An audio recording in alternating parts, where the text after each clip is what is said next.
لیکن کیونکہ وہ معذور نہیں تھا بلکہ قاوی اور کمانے کے قابل تھا، لہذا آپ نے اسے کچھ دینے کے بجائے دوسری راہ تجویز فرمائی، یعنی محنت کی طرف اس کا خیال کروایا۔ پھر اسے عزت نفس کا سبق دے کر کسب حلال اور محنت کی عظمت اور اہمیت بتلائی، جس سے وہ چند دنوں میں آسودہ حال ہو گیا۔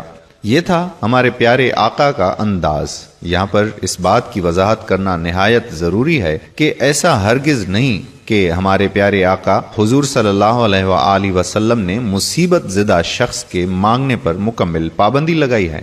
صحیح مسلم میں آپ سے ایک حدیث روایت کی گئی ہے، اس میں آپ صلی اللہ علیہ وآلہ وسلم نے فرمایا کہ 3 لوگوں کے علاوہ کسی کو سوال کرنا جائز نہیں ہے۔ ایک وہ جو کسی چیز کا ضامن ہو اور اس پر ضمانت پڑ جائے جس کا وہ اہل نہ ہو، وہ اپنی ضمانت کی حد تک مانگ سکتا ہے اور پھر رک جائے۔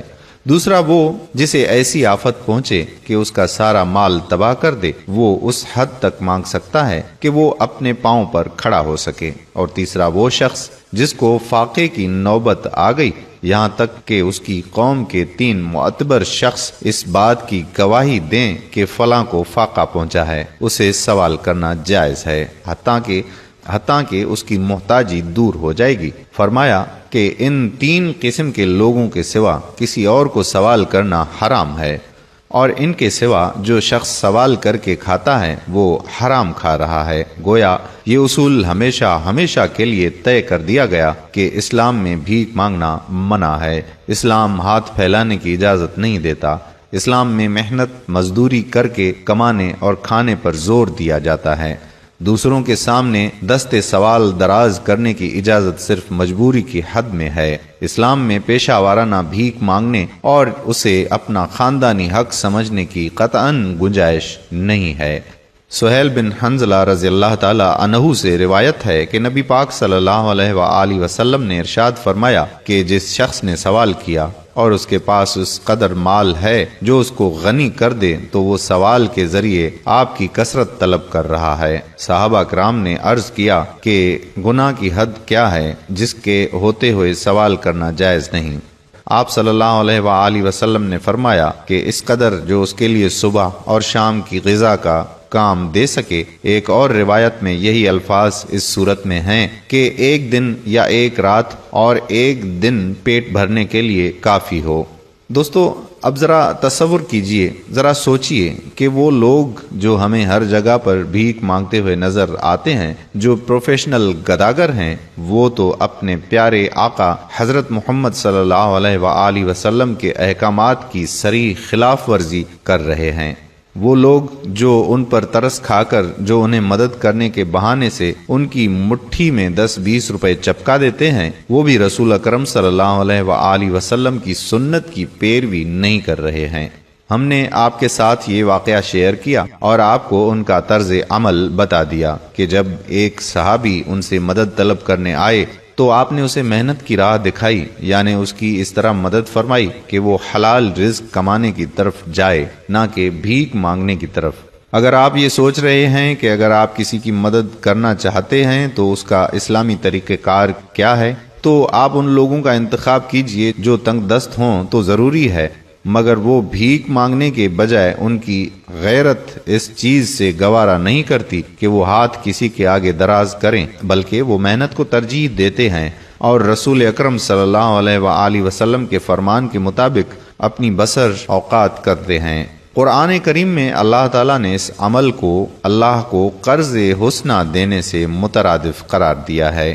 ارشاد باری تعالیٰ ہے کہ اگر تم اللہ کو قرض حسنہ دو گے تو وہ اسے تمہارے لیے کئی گنا بڑھا دے گا اور تمہیں بخش دے گا۔ جو اللہ کی راہ میں اپنے اموال خرچ کرتے ہیں، ان کی مثال اس ایک دانے کی سی ہے جو اگتا ہے 7 بالیاں اور ہر بالی میں 100 دانے، یوں ہی اللہ کئی گنا بڑھاتا ہے جس کے لیے وہ چاہتا ہے، اور اللہ وسیع علم والا ہے۔ دوستو، اس فرمان کے بعد تو کسی قسم کی کوئی بھی کنفیوژن نہیں رہنی چاہیے۔ اس کے مطابق بھیک مانگنے والوں کی اور اس مافیا کی حوصلہ شکنی کرنی ہوگی، اور کسی کی اگر آپ مدد کرنا چاہتے ہیں تو اس کا بہترین طریقہ یہ ہے جو اسلام نے ہمیں بتایا ہے۔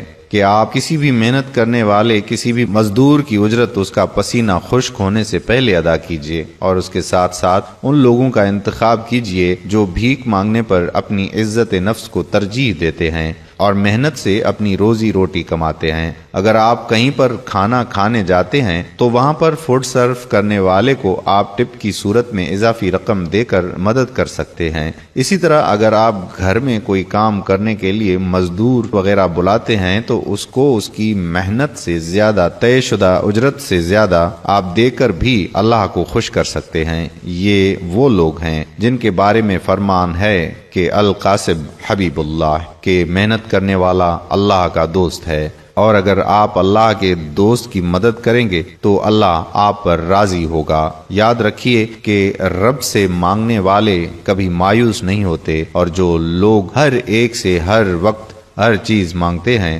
انہیں ان سے مایوسی کے سوا کچھ نہیں ملتا۔ لوگوں کے آگے ہاتھ پھیلانے ہی کو بھیک کہتے ہیں، اور یہ انسان کی غیرت و حمیت کے خلاف ہے۔ اس سے خودداری ختم اور شرم و حیا جاتی رہتی ہے۔ نبی کریم صلی اللہ علیہ وآلہ وسلم کا فرمان ہے کہ اوپر والا ہاتھ نیچے والے ہاتھ سے بہتر ہے، اور اوپر کا ہاتھ خرچ کرنے والا ہے اور نچلا ہاتھ مانگنے والا ہے۔ ہم امید کرتے ہیں کہ آپ کو یہ نکتہ سمجھ میں آ گیا ہوگا، اور آپ آئندہ ان پروفیشنل بھکاریوں کی حوصلہ شکنی کریں گے اور اس مافیا کو فرمان رسول صلی اللہ علیہ وآلہ وسلم کے مطابق ختم کرنے میں اپنا بھرپور کردار ضرور ادا کریں گے۔ امید کرتا ہوں کہ ہماری آج کی یہ ویڈیو آپ کو ضرور پسند آئی ہوگی، اور اس کو صدقہ جاریہ کے طور پر اپنے دوستوں احباب کے ساتھ ضرور شیئر کریں گے۔